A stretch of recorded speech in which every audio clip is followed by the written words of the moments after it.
नमस्कार दोस्तों। पिछले वीडियो में हमने आपको बताया कि नए टैक्स सिस्टम की मेजर कमियां क्या हैं और ऐसी बातें बताई थी जो किसी को भी नहीं पता। फाइनेंस मिनिस्टर ने जो नियम नए टैक्स सिस्टम के साथ लागू कर दिए हैं वो हमने आपको बताए थे। लेकिन किसी भी चीज़ के, किसी भी सिक्के के दो पहलू होते हैं। जहां उसकी कुछ कमियां हैं वहां इसमें कुछ खूबियां भी हैं। नए टैक्स सिस्टम की सबसे पहली और बड़ी खूबी ये है कि ये सिंपल है। पुराने टैक्स सिस्टम के अंदर अलग अलग स्लैब थे जो कि सीनियर सिटीजन्स के लिए और जनरल सिटीजन्स के लिए अलग थे। इसके अंदर सभी एज ग्रुप्स के लिए एक ही स्लैब बनाया गया है। इससे सिंप्लिसिटी होती है।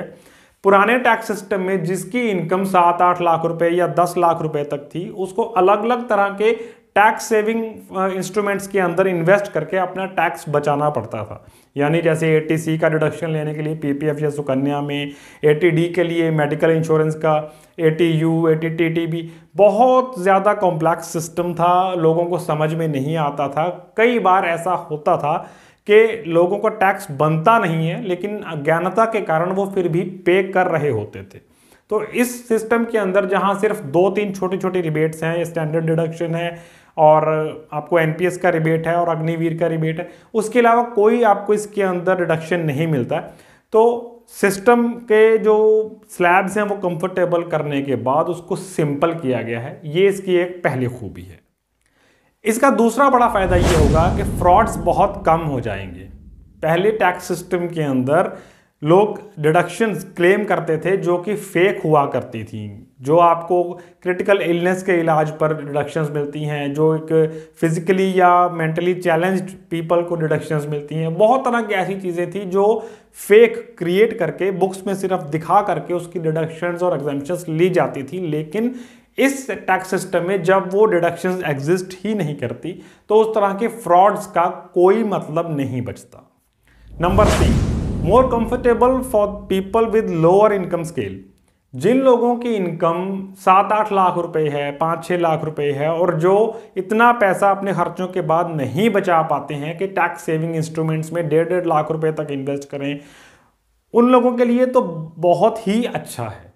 ये टैक्स सिस्टम आपको इतना सरल, 10 लाख रुपए तक की भी अगर आपकी आमदन है तो पहले टैक्स स्ट्रक्चर के मुकाबले में अब देखें तो आपको टैक्स आधा भी नहीं पड़ने वाला। लेकिन जिन लोगों के लिए पीपीएफ की इन्वेस्टमेंट करना, सीनियर सिटीजन स्कीम की इन्वेस्टमेंट करना, हाउसिंग लोन जिन्होंने लिया हुआ है, उनके लिए आज भी पुराना टैक्स सिस्टम अच्छा है। लेकिन जो लोग इन्वेस्ट नहीं कर रहे हैं उस जगह पर, उनके लिए नया टैक्स सिस्टम जन्नत के तौर पर। सैलरीड क्लास के लिए ये बहुत ही अच्छा है। सैलरीड क्लास को इतनी बड़ी सहूलत दी गई है। पहला तो उनको के स्टैंडर्ड डिडक्शन मिल गया जो उन्हें पहले सिर्फ ओल्ड टैक्स सिस्टम में मिलता था, लेकिन इस बार न्यू टैक्स सिस्टम के अंदर भी उसको इंट्रोड्यूस किया गया है।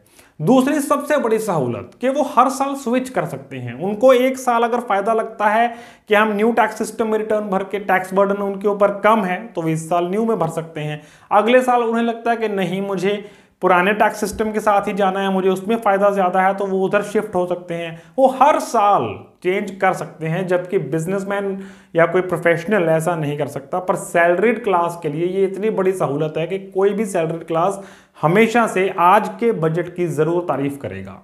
दोस्तों, आज के वीडियो में इतना ही। अगले वीडियो में हम आपको बताएंगे कि कौन से ऐसे 3 डिडक्शंस हैं जो आपको नए टैक्स सिस्टम के अंदर भी मिलेंगे। देखते रहिए डिफरेंट मूड्स। वीडियो को लाइक करें, चैनल को सब्सक्राइब करना ना भूलें।